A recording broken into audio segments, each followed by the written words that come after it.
Yes, sir. Oh, persons of interest yun. Tapos, nung pinakawala sandali po, pinakawala ng BID, okay lang kayo? Sige nga.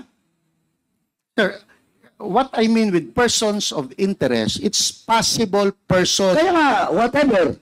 Whatever, because they are not yet, hindi nga pwede ikulong dun sa ano eh. Yung sinabi mo, Davao City Police Office, hindi.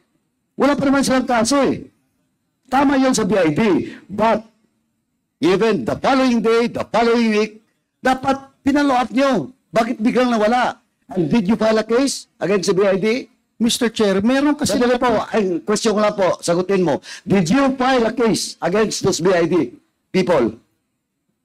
wala po, Mr. Chair. Why? Eh, wala namang violation, Mr. Ano Chair. wala violation? Sabi mo na nga, they are subject of that operations. Persons of interest.